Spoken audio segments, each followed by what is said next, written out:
Ada bayangan hitam yang masuk, wujudnya bayangan itu sebesar manusia. Itu demi Allah Rasulullah. Saya melihat bayangan itu seperti ini. Tapi bayangan aja ini.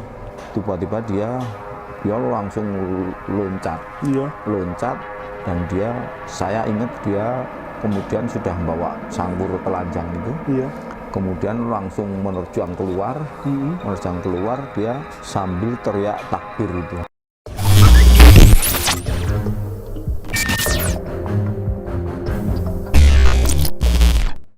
Bismillahirrahmanirrahim. Assalamualaikum warahmatullahi wabarakatuh. Kembali lagi di channel kami, di channel Cerita Pendek. Dalam episode kali ini, episode menceritakan tentang petualang ya Bang ya? Ya, kurang lebih. Ya, beliau ini adalah Pak Langgeng atau Bapak Langgeng, tapi saya manggilnya Bang Langgeng. Karena beliau lebih senang dipanggil abang atau kakak kalau dalam... Oh my God! Wow! Kehidupan kita sehari-hari, karena saya sudah kenal beliau sejak lama. Semenjak saya berada di atau masuk dan bergabung di salah satu UKM di kampus Widya Mataram, Mapala atau Mahasiswa Pencinta Alam Universitas Widya Mataram, dan saya sangat bersyukur bisa berada di situ, berkumpul bersama senior-senior di Mapala Universitas Widya Mataram. Dan kali ini kita akan bersama-sama mengulik kisah menarik, cerita dari salah satu senior saya di Mapala. Cerita-cerita beliau sebenarnya nanti insya Allah ke depan kita akan, ini episode pertama ya Bang ya? Ya. Dan masih banyak cerita-cerita menarik lainnya, dan insya Allah bisa berkesan lah buat kita semua mendengar cerita pengalaman dari beliau ketika bergabung di Mapala, dan sekarang beliau sebagai alumni di Mapala Universitas Widya Mataram ya. Oh, ya. Oke, mungkin kita langsung saja mendengar kisah dari beliau. Ini kisah di mana dulu nih Bang? Ini mungkin yang ada di Welirang ya. Welirang, di ya? Welirang itu, Welirang lewat kakek Budu. Barangkali ini dulu yang saya ceritakan. Itu Gunung Welirang itu saya juga baru dengar ini Bang. Itu gunung apa itu? Oke, jadi gini. Welirang itu satu gunung yang ada di Jawa Timur. Itu tepatnya kalau di kabupatennya saya tidak tahu, tapi lewat sana itu lewat Pandaan ya. Nah, mungkin saya mulai aja dari awal ya, biar semuanya lebih pas ceritanya. Tapi ya santai aja, memang saya nggak bisa detail kalau yang poin-poinnya aja lah yang saya itu berkegiatan di alam terbuka itu sudah sejak dari SMP kelas 2, karena memang didasari saya seneng gitu ya. Dari SMP kelas 2 pertama kali dulu saya diajak oleh teman-teman dari Remais. Remais itu remaja Islam. Itu di salah satu masjid di lingkungan saya tinggal. Itu pada satu saat liburan itu kita iseng-iseng. Saya masih SMP kelas 2 dan bergabung dengan yang sudah senior, barangkali kurang lebih seperti itu. Nah, dari situ kemudian tahun berapa itu Bang? Sorry saya potong. Itu sekitar tahun 86 ya. Berarti udah cukup. Tahun 1986. Saya belum lahir itu Bang. Ya. Nah, itu bisa ditarik mundur aja kira-kira tahun 1986 itu saya umur berapa nanti kan ketemu lahirnya. Kalau itu kelas 2 SMP. Oh, itu memang belum masuk Mapala itu ya? Ya memang saya belum lahir ya. Itu tahun 86. Nah, dari situ kemudian saya menemukan kenyamanan. Ternyata berkegiatan di alam terbuka itu nyaman. Akhirnya selanjutnya ke depannya saya lebih banyak berkecimpung dengan teman-teman yang satu hobi barangkali gitu ya. Jadi satu hobi dimanapun, ketika di SMA saya juga nyari teman-teman yang sehobi itu. Nah, singkat cerita ketika masuk di perguruan tinggi selepas SMA itu saya pun gabung dengan organisasi kegiatan mahasiswa. Nah, di situ mungkin karena banyak sekali ya, sudah banyak lah yang saya terlibat di dalam beberapa kali pendakian itu, sehingga saya sudah punya modal, dalam arti sudah punya sedikit ilmu untuk bisa berkembang di organisasi itu. Harapannya kan seperti itu. Nah, satu saat ketika saya sudah gabung di dalam UKM, itu kemudian ini akan memberi warna banyak kehidupan di dalam kegiatan itu. Karena banyak kegiatan-kegiatan yang akhirnya itu mengakomodir ide-ide saya. Ya, misalnya ayo kita kali ini kita naik kemana atau masuk gua kemana, atau kita manjat dinding kemana, manjat tebing kemana. Itu banyak dari saya cerita-cerita itu. Mungkin apa ya, biar agak fokus, bagaimana awal mula sampai abang bisa mendaki Welirang ini? Nah, ceritanya setelah saya pribadi setelah selesai beberapa gunung di Jawa Tengah, ya, yang tentunya kalau kita bergabung itu sudah ada semacam apa ya, semacam selesaikan dulu di lingkungan kita, ya seperti Merapi, Merbabu, Sumbi, Jawa Tengah lah. Slamet itu, alhamdulillah saya sudah. Nah, makanya ketika saya bergabung dengan teman-teman ini, saya punya ide untuk lebih jauh. Nah, lebih jauh saya usulkan kepada beberapa teman, tapi karena pada waktu itu liburan hari pertama itu ada ujian yang barangkali belum selesai dan lain sebagainya, sehingga di samping saya memang lebih suka mendaki dengan orang sedikit, tidak terlalu banyak itu, sehingga ide dan usulan mendaki ke Welirang itu ditindaklanjuti oleh dua rekan di UKM. Itu ada waktu itu ada Mas Rahman Komeng. Saya biasa panggil Mas Rahman Komeng. Kemudian ada satu lagi perempuan itu Mbak Lewisa. Nah, Mbak Lewisa itu kita berangkat ke Jawa Timur. Pada waktu itu ya sekitar pukul 7 kita sudah prepare karena malam kita sudah di base camp toh. Kita bertiga menuju ke Jawa Timur. Kemudian tidak ada hal yang menarik sebenarnya diceritakan sepanjang perjalanan itu, karena kita naik bis pada waktu itu ada bis, nggak tahu sekarang masih ada atau enggak bisnya itu. Bisnya itu ini udah sekitar 30 tahun yang lalu ya ini ya? Iya, kurang lebih ya, 25 ya. 25 tahun yang lalu. 25 tahun yang lalu itu kita pakai bis PO Mandala. Nah, itu ke Jawa Timur itu ya? Ke Jawa Timur. PO Mandala itu dari Surabaya ke Tasik biasanya. Pada waktu itu. Nah, kita naik dari Jogja di terminal lama, itu di terminal Umbularjo itu kita berangkat sekitar pukul 7 sampai 8 lah. Saya tepatnya tidak ingat betul.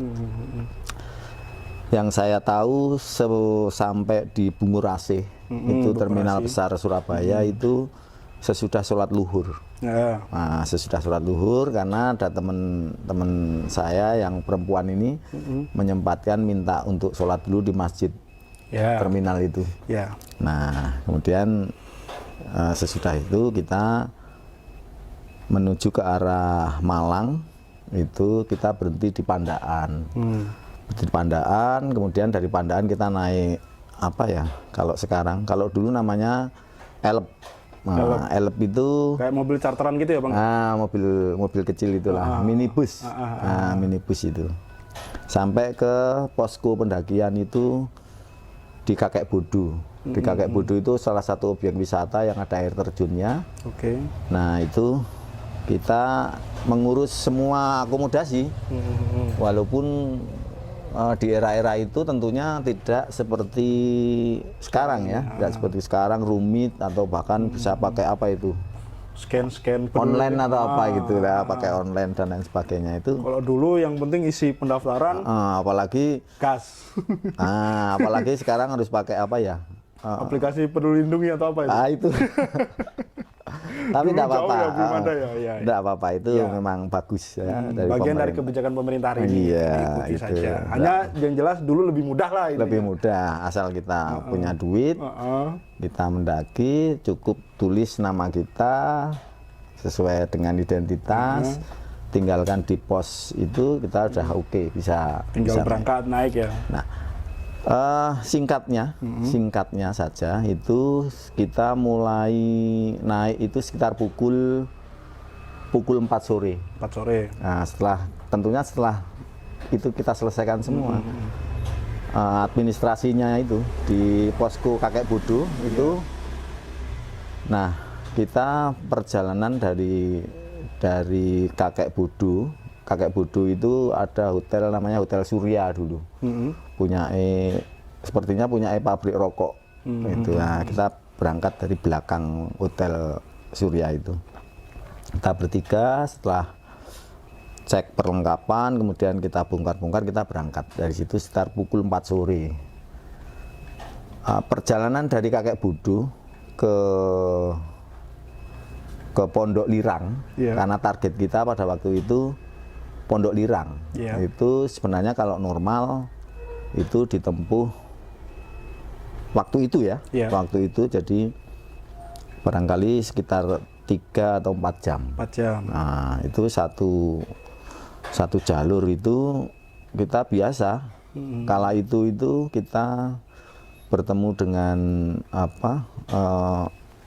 penambang belerang di Gunung Welirang itu biasa. Bahkan di beberapa kesempatan ketika kita beristirahat itu kita bertemu dengan mereka, kita saling berbagi perbekalan itu udah biasa.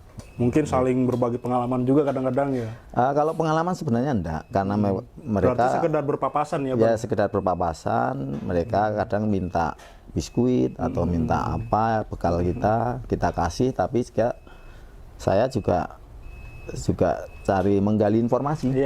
Menggali informasi tentang dari gunung dia. yang mau didaki ini. Iya, kurang lebih seperti itu. Ada kurang lebih dua orang yang saya bahkan tidak pernah bercerita apa saja pantangannya, menanyakan kepada mereka ini apa pantangannya apa. Saya pikir di mana gunung hampir sama lah, hampir sama. Kita harus menghargai kearifan lokal, kita harus bisa menjaga kesantunan dan sebagainya. Saya pikir dimanapun sama, ya. Sehingga pada waktu itu karena beberapa kali istirahat, kemudian beberapa kali menambah air, itu kita sampai ke Pondok Lirang itu sekitar pukul 8 malam ya. Artinya ada 4 jam itu sebenarnya tidak normal juga. Kalau itu Bang, itu harusnya ditempuh cuma 3 jam kok. Itu kendalanya apa, Bang? Kendala tidak ada, tapi karena saya pada waktu itu mungkin boleh dibilang yang paling punya pengalaman ya, punya pengalaman sehingga bisa mengatur manajemen perjalanan itu. Ya, manajemen perjalanan itu untuk lebih nikmat. Karena ada satu tadi yang Mbak Loisa ini kan perempuan. Iya, betul. Perempuan, jadi kita menyesuaikan bagaimana perjalanan ini biar lebih nyaman dan bisa dinikmati. Dinikmati, bukan hanya sekedar ngejar puncak ya. Nah, pikiran saya pada waktu itu karena memang targetnya pada waktu itu kita istirahat di Pondok Welirang. Nanti kita biasanya menjelang pagi jam sekitar 3:30 atau jam 3 itu kita trek ke puncak. Itu manajemen yang barangkali ada dalam pikiran saya pada waktu itu, karena memang terus terang saya sebenarnya ke Welirang itu kan sudah yang kedua. Oh, sudah yang kedua. Nah, sudah yang kedua, tapi yang pertama itu saya ngambil dari Pondok Welirang itu langsung ke kiri. Beda jalur ya? Ya, ke kiri ini tujuannya ke Arjuna. Oh iya. Ke Arjuna. Jadi Welirang itu kalau boleh saya gambarkan, sama-sama bisa ditempuh dari Kakek Budu, tapi nanti di Pondok Lirang itu pondok untuk orang beristirahat, penambang belirang, ya, sehingga dinamain Pondok Lirang. Itu ada persimpangan. Nah, kalau dari Kakek Budu ini kita ke kanan, itu menuju ke arah Puncak Welirang. Tapi kalau kita ke kiri, kita menuju ke Puncak Arjuna. Nah, beberapa tahun sebelum saya alami cerita ini, saya sudah pernah ke sana itu, tapi ke Arjuna. Ke Arjuna. Sehingga masih ingat betul bahwa untuk menuju ke Pondok Lirang itu sebenarnya bagi saya pribadi sudah ada di sudah ada di bayangan, sudah nanti kendalanya apa terkait dengan medan dan situasi ya. Itu sudah ada dalam berdasarkan pengalaman sebelumnya. Sehingga waktu itu kita sampai ke Pondok Lirang itu sekitar pukul 8. Pukul 8, dan yang membuat kami memaksakan diri untuk istirahat di situ itu karena kita disambut oleh hujan. Oh, hujan. Terus istirahat di sana gitu, Bang? Ya, kita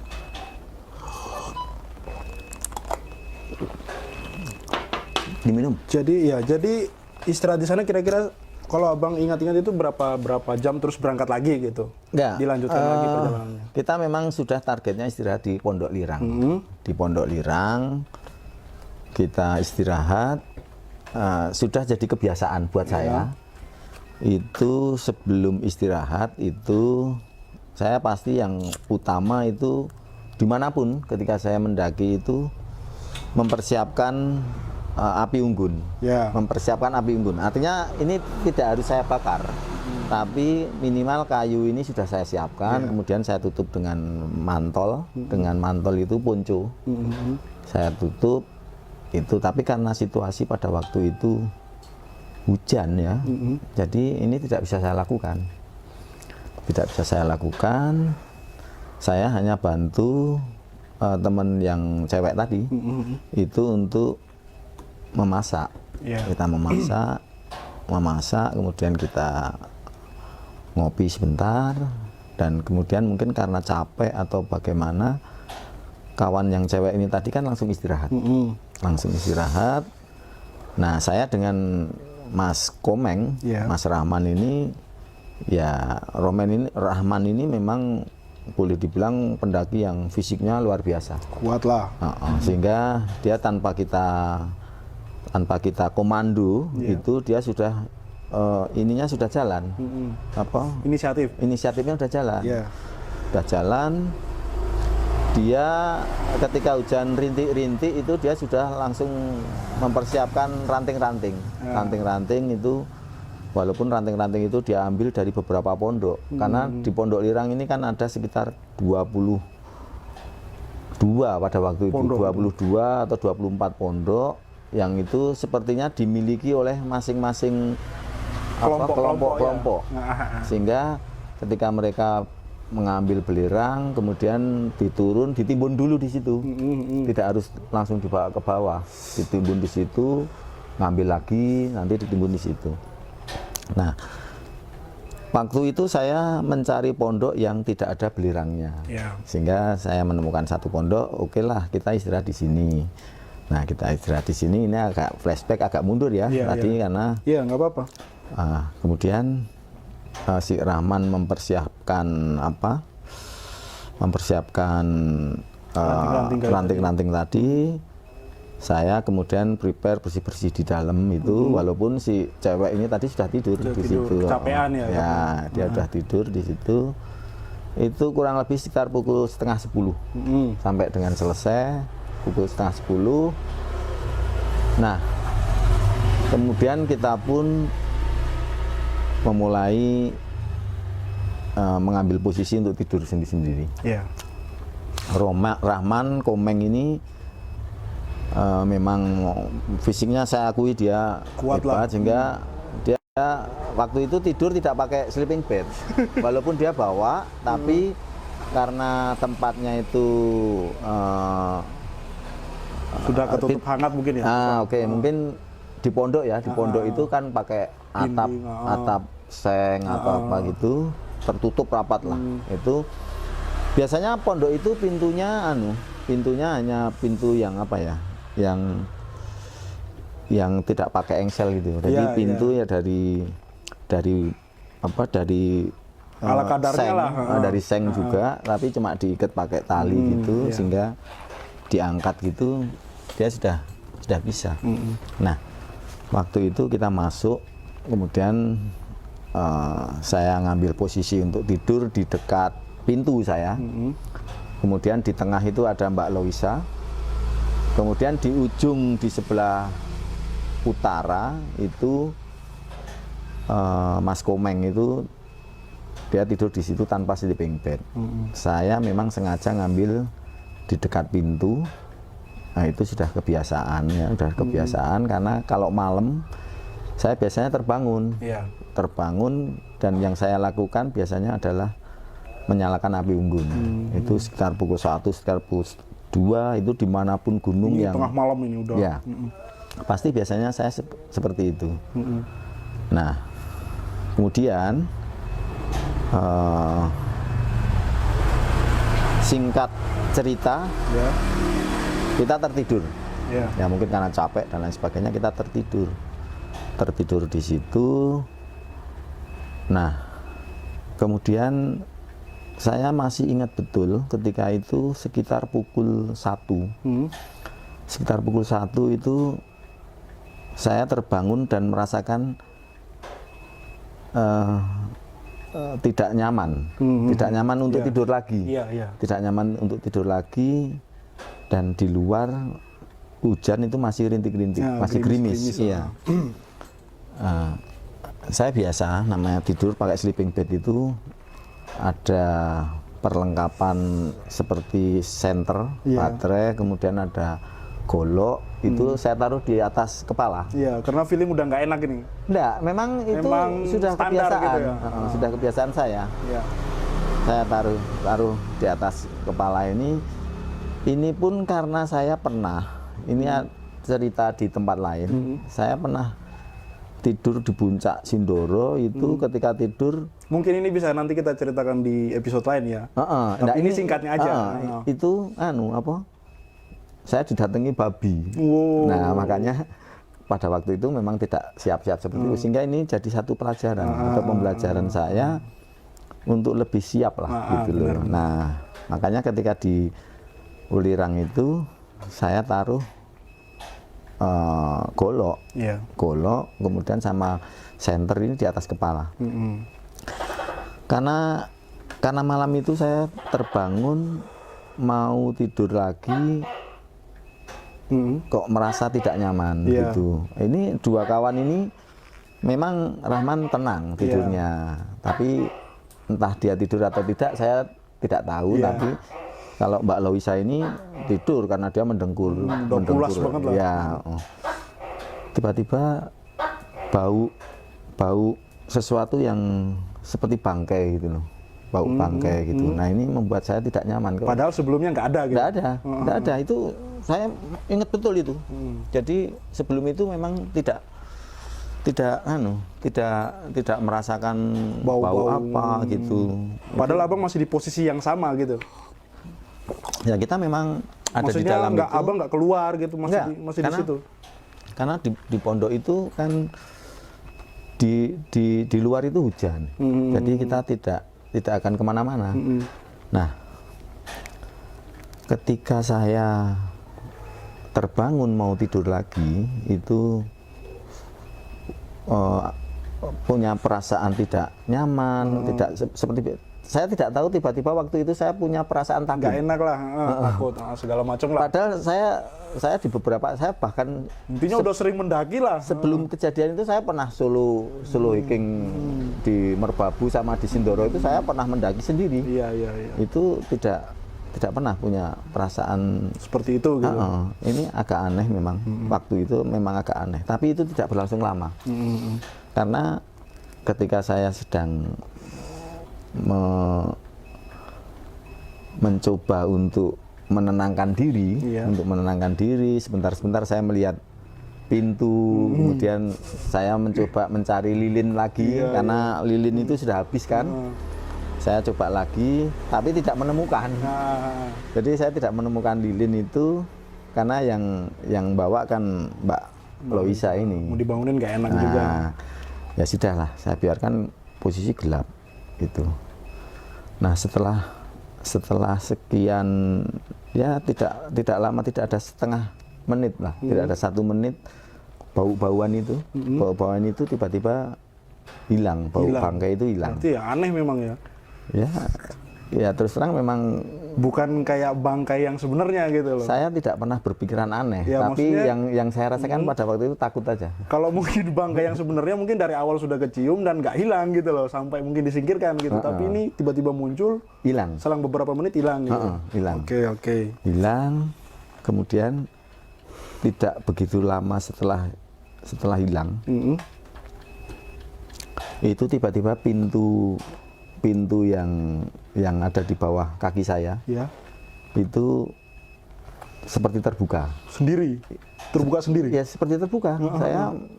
Saya merasakan ini pintu itu terbuka, dan memang faktanya terbuka. Maksudnya dibuka angin, atau kalau dibuka angin kan ketahuan itu? Ini yang kayak orang yang buka gitu. Nanti ini yang akan menjawab keanehan ini. Jadi pintu itu terbuka pelan. Saya pikir itu kalau angin kok enggak. Memang di luar hujan, memang di luar gerimis. Sebenarnya saya pengen keluar pada waktu itu, pengen keluar untuk menyalakan api. Pas ketika perasaan nggak enak itu, tapi karena di luar hujan, sehingga saya urungkan niat itu. Dalam aja lah. Saya mencoba untuk memaksakan tidur. Tiba-tiba pintu itu terbuka pelan.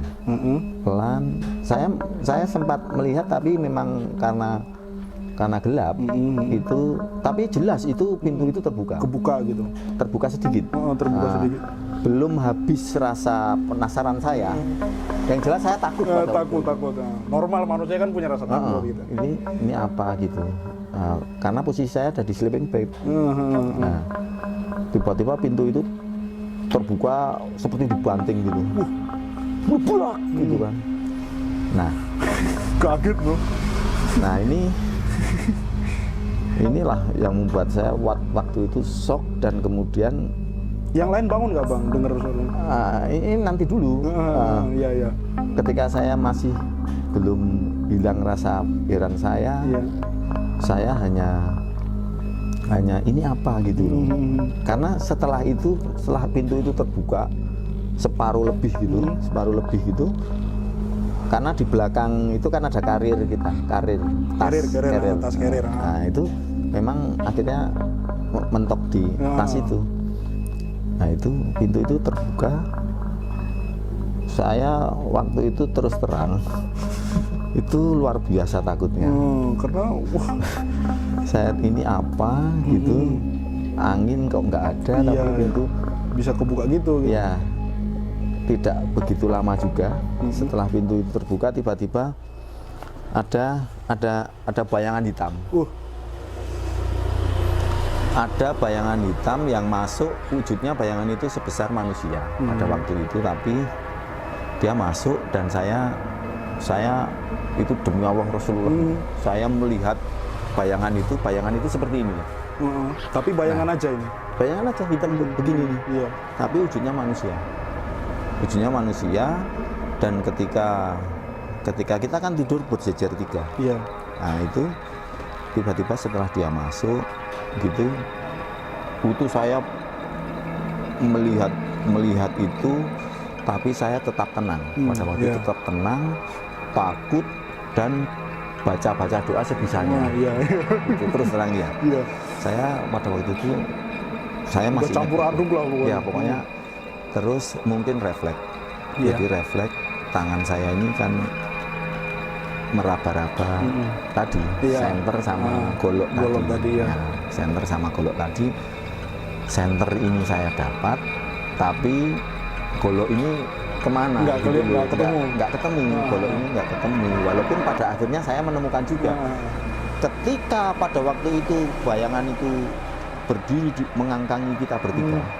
Berarti memang di depan gitu. Di atas kita. Di atas gini. Ya, kita tidur ya. Kita tidur bertiga begini. Bayangan ini sudah berdiri mengkangkangi kita ini, dan saya melihat wujudnya itu hitam kayak ini nih. Kayak bayangan lah. Iya, berbentuk manusia. Saya melihat sepertinya pondok itu tidak ada gentengnya. Berarti kayak tinggi sekali. Pada waktu itu yang saya rasakan seperti itu. Ini sangat tidak masuk akal, tapi ini ada kelihatan gitu. Iya, kelihatan, dan itu seumur-umur baru sekali ini saya melihat sosok seperti itu gitu.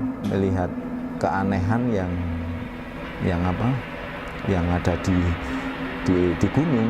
Biasanya kan di gunung itu nyaman, tempatnya ya, nyaman. Tapi itu tiba-tiba dia berdiri mengangkangi saya dan dua kawan saya tadi.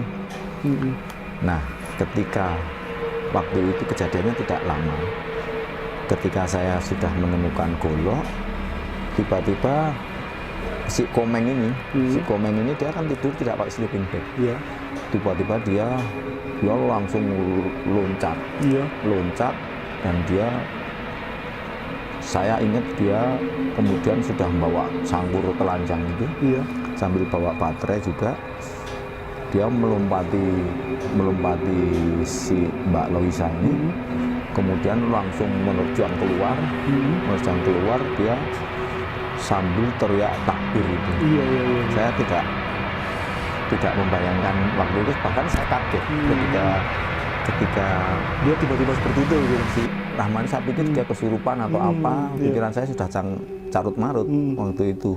Seandainya dia kesurupan, karena saya takutnya dia bawa sangkur telanjang, apa kalau hipotermia ya tidak mungkin gitu kan. Akhirnya dia lari keluar sambil teriak Allahu Akbar, Allahu Akbar.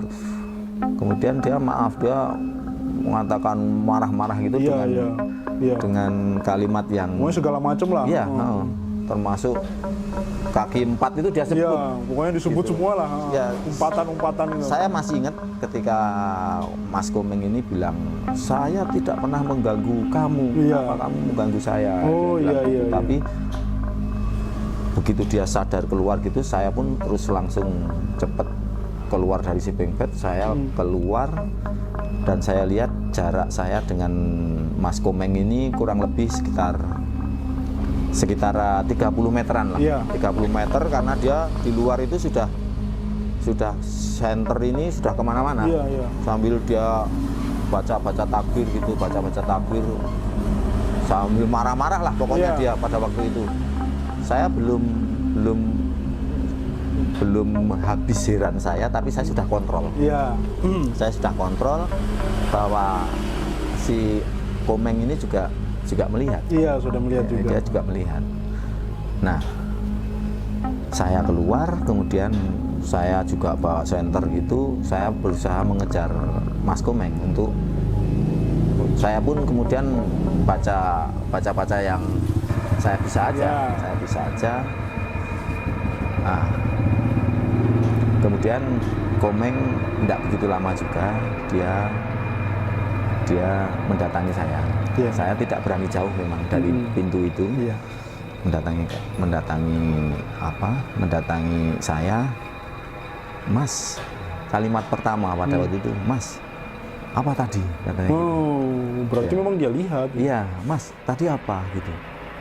Wah, saya malah nggak tahu, Meng. Saya bilang gitu. Apa? Tapi kamu lihat, Meng, gitu. Iya, saya lihat, Mas, hitam itu dia ada di atas kita, mau nginjek kepala saya, katanya gitu. Dia mau. Nah, kemudian hanya kalimat seperti itu yang pada waktu itu terjadi di luar pondok. Nah, kemudian saya mencoba menenangkan Komeng, Mas, Meng, kau istighfar. Gitu. Ya, saya pun kemudian mencoba untuk menghargai bahwa saya di sini kan datang, pendatang. Kemudian kalau memang ada sesuatu yang lebih dulu tinggal di situ, dia ada di situ, kan tentunya kita kalau orang Jawa itu kula nuwun, permisi. Permisi. Ya, saya mencoba untuk permisi sebisa saya. Kemudian saya mencoba mengajak Komeng ini untuk masuk. Nah, kita masuk ke dalam pondok. Kemudian yang saya dapati pertama ketika kami masuk itu Mbak Loisa tadi itu sudah nangis di dalam sleeping bed. Jadi nangis di dalam sleeping bed. Kemudian senter kita berdua ini kita nyalakan di dalam karena di luar ini masih gerimis toh. Saya mau menyalakan api unggun juga nggak memungkinkan lah. Ya, akhirnya saya menyalakan 2 senter di dalam pondok, kemudian senternya Mbak Loisa ini saya ambil, sengaja saya senterkan ke luar. Pintu saya buka. Pada waktu pintu saya buka dan saya segera membuat api unggun kecil tanpa ada yang bercerita pada waktu itu. Tanpa ada yang bercerita, semua diam. Ketika Mbak Loisa ini sudah tenang, dia keluar dari sleeping bed. Kemudian dia gabung dengan api unggun yang kecil dengan bekas sisa-sisa arang yang ada di dalam itu dari penambang itu kita nyalakan pakai parafin. Kemudian kita mencoba sampai pagi tidak pernah ada yang bisa tidur. Nah, malam itu sampai pagi kita tidak mengulas itu. Memang tidak ada yang mau bahas. Tidak ada yang mau bahas, hanya saya tanya sama Komeng, Meng, kau lihat apa tadi, Meng? Gitu. Lah, Mas Langgeng lihat apa? Gitu. Aku lihat seperti ini ya, gitu. Si Mbak Loisa ini kan setiap mendengar apa yang kita ceritakan ini dia langsung takut. Jadi kita pending lah untuk menunggu pagi kita barangkali baru bisa mengulas. Malam itu sampai pagi kita tidak ada yang bercerita. Sehingga pagi itu memang kita kondisinya akhirnya drop toh, nggak istirahat. Walaupun sebenarnya kalau untuk menuju ke puncak itu kita tinggalkan, tapi karena malam itu sampai pagi itu hujan masih tetap terus, sehingga niatan kami untuk pergi ke puncak kan juga setengah hati. Setengah hati, sehingga kita sampai pagi bertahan di situ. Bertahan di situ, kemudian pagi datang, udah mulai terang gitu, kita sudah berani keluar pondok. Kita keluar pondok. Tapi bagi saya peristiwa tadi malam itu bagi saya itu cukuplah untuk membuat alasan bahwa ke puncak itu kita batalkan saja dulu. Depending sebenarnya. Ya, sehingga kita ada di situ sampai pukul 11 pada waktu itu. 11 siang. Dan pulang ke Kakek Budu. Berarti ini udah turun ya ini? Ya, kita turun karena kita kan jadi tidak naik ke puncak. Karena kejadian itu tadi. Kejadian itu saya pikir Mbak Loisa pada waktu itu memang fisiknya drop karena sudah tidak kondusif lah. Ya, karena kalaupun saya paksakan, saya juga tidak mau ambil risiko. Betul. Nah, pelajaran yang bisa diambil untuk adik-adik pendaki, yaitu memang apa ya, kejadian-kejadian yang di luar perencanaan kita. Ketika kita melakukan kegiatan pendakian, kita melakukan kegiatan di alam bebas itu sebenarnya sebelum kejadian pokok yang fatal itu biasanya ada memang ada beberapa cerita yang sebenarnya ketika itu kemudian dipaksakan, cerita itu sebenarnya sudah ada, bukan cerita ya, peristiwa yang menjadi peringatan ketika kita melakukan pendakian itu sebenarnya sudah ada. Kalau memang musibah ya, musibah itu akan terjadi, itu sebenarnya ada. Nah, bagi saya peristiwa semalam itu jadi peringatan bahwa barangkali memang saat ini ya, saat mendaki itu memang kita tidak usah meneruskan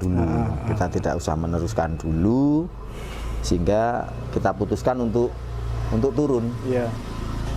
Nah, sebaiknya memang kita lebih jeli. Adik-adik yang mendaki itu lebih jeli ketika ada peristiwa kecil yang sebenarnya itu peringatan.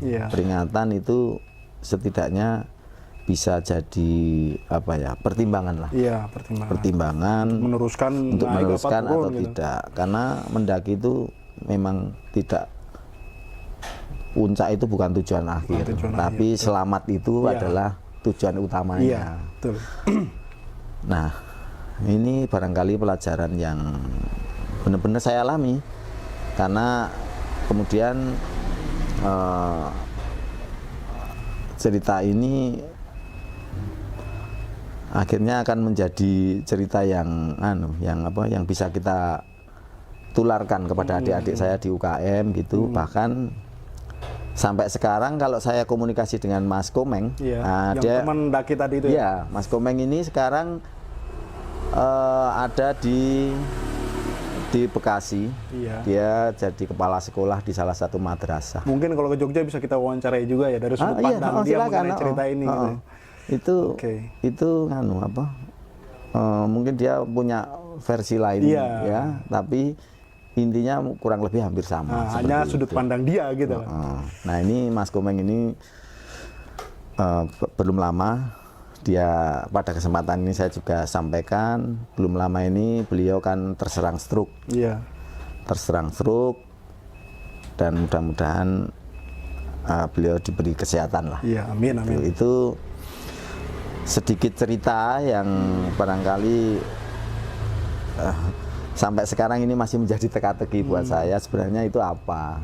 Teringat kayak baru kemarin ya, ini menceritakan sangat detail sekali. Ya, kalau mimpi itu bukan mimpi loh, karena jelas itu tiga pelaku ini masih bisa diklarifikasi, masih bisa jelas menceritakan peristiwa itu prosesnya seperti apa. Mereka masih bisa menceritakan. Itu barangkali peristiwa yang aneh menurut saya, karena saya berkali-kali namanya mendaki sebelum ini loh ya, itu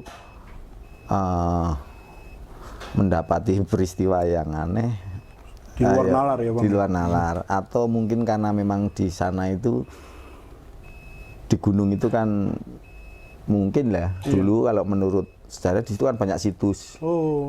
Situs di Arjuna itu ada ratusan candi yang barangkali ya itu cerita lain lah gitu.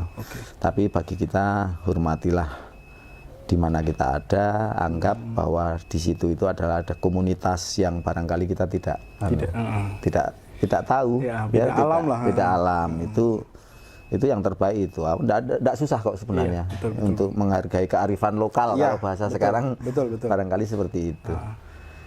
Itu barangkali cerita dari saya yang bisa ditularkan. Di-share kepada teman-teman lah yang nonton. Itu tadi naik puncak Welirang ya Bang ya? Naik Welirang, tapi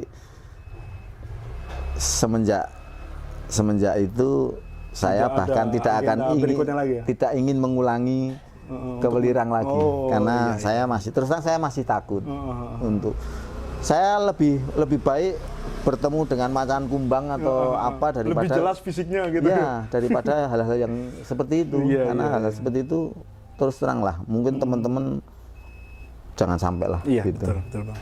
Itu walaupun kita ini yang makhluk manusia yang paling sempurna ya. Makhluk ciptaan Tuhan yang paling sempurna, tapi kalau ketemu yang begituan itu ya enggak. Betul. Ini hanya sekedar cukup pengalaman saya saja. Berbagi pengalaman. Sehingga kalau teman-teman yang mendengarkan cerita saya ini ya cukup untuk menguatkan hati saja lah, bahwa di sana di alam, di gunung-gunung di mana itu ada sesuatu yang sebenarnya tidak pernah kita duga. Betul. Gitu. Dan ini alhamdulillah sebenarnya saya bisa punya pengalaman seperti itu karena mungkin dari ribuan pendaki jarang yang seperti itu. Itu Mas Bro. Oke. Mungkin sudah seperti itu ya. Iya. Cukup jadi pelajaran. Jadi saya juga sebagai juniornya beliau ini juga memang sudah beberapa kali melakukan pendakian dan ada beberapa menemukan hal-hal seperti itu, walaupun tidak se ekstrim yang itu. Saya sampai merinding pas tadi bagian yang bayangan hitam di atas itu ya Bang ya. Iya. Sampai sekarang pun kalau saya harus mengingat itu saya masih merinding. Sangat jelas ya, gitu. Saya lihat ini tadi kamu, saya kalau merasakan saya. Iya. Ini dari sini sampai sini itu merinding. Jadi teman-teman memang ya dalam agama, dalam ajaran Islam pun kebetulan saya beragama Islam, jadi apa yang saya share ke kawan-kawan ya berdasarkan apa aja yang saya pahami di ajaran agama Islam. Memang gunung itu salah satu sarangnya jin. Gitu. Jin bersarang gitu. Gunung, laut, goa gitu. Tapi bukan berarti kita harus takut. Iya. Cukup kita menghargai apa yang ada di situ, karena kita pendatang di situ, kita saling menghargai, tidak kemudian petantang-petenteng menantang. Betul. Gitu kan. Ya kita menghargai. Kalau mereka ganggu ya mungkin kayak Bang Komeng itu tadi karena spontanitas gitu kan, spontanitas. Ya kita menghargai, bukan berarti kita takut juga, kita harus takut terus kemudian memutuskan tidak mendaki gunung gitu. Betul. Ya kan. Kita jadi pengalaman-pengalaman seperti abang saya ini, Bang Langgeng ini, itu berharga buat kita-kita, buat adik-adik pendaki gunung yang lain yang mungkin menonton konten ini. Ya cukup dijadikan bahan pelajaran untuk mempersiapkan diri ketika mendaki, menghargai di mana bumi dipijak, di situ langit dijunjung ya Bang ya. Mungkin simpelnya seperti itu Bang untuk episode kali ini, dan jika ini menarik buat teman-teman, jangan lupa di like, komen, dan subscribe. Insya Allah kalau misalkan ini animonya bagus, akan ada episode-episode lain dari cerita pengalaman beliau, ada di Kinabalu, terus gunung-gunung di Jawa Tengah, mungkin bisa diceritakan juga semua Bang per gunung gitu ya. Saya merasa senang apabila pengalaman saya ini bisa saya tularkan, karena memang sekarang ini kan pendaki-pendaki muda yang jelas pengalaman kita di era 90-an itu tentu beda dengan sekarang. Iya, betul Bang, betul. Sekarang kalau di Puncak Lawu itu sudah ada restoran barangkali ya. Warung Mbok siapa? Mbok Inem ya? Mbok Iem. Dulu belum ada ya Bang? Belum ada. Itu peristiwa itu walaupun seperti itu tapi tidak membuat saya kapok. Iya. Ya, saya masih tetap, bahkan 3 bulan yang lalu saya barusan pulang dari Sumbing. Ya, itu jadi untuk olahraga lah. Iya, gitu. Iya, betul.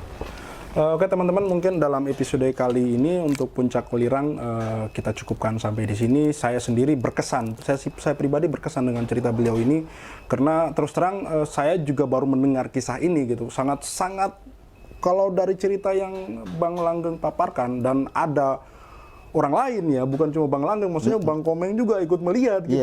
Jadi kayak nyata gitu. Tapi ini makhluk astral, seperti makhluk astral gitu. Kalau manusia kayaknya di luar nalar bisa seperti itu gitu, bisa sekelebat terus menghilang gitu. Mungkin cukup sampai di sini untuk konten kali ini. Insya Allah kita akan lanjutkan di episode-episode selanjutnya untuk session ini ya, cerita pengalaman ya di gunung, di alam, entah itu ada misterinya atau tidak. Itu bukan fokus kita ya Bang. Itu karena kebetulan dalam naik Welirang ada pengalaman seperti itu ya. Karena tak koreksi, bukan Puncak Welirang ya. Pondok Lirang. Pondok Lirang. Karena memang nggak sampai puncak ya. Oke teman-teman, dalam episode selanjutnya kita akan melanjutkan cerita-cerita seperti ini, kisah-kisah seperti ini. Jadi jangan lupa diapresiasi di like, komen, dan subscribe agar menjadi penyemangat kita untuk membuat konten-konten selanjutnya. Oke, saya mewakili kru di balik kamera mengucapkan wassalamualaikum warahmatullahi wabarakatuh.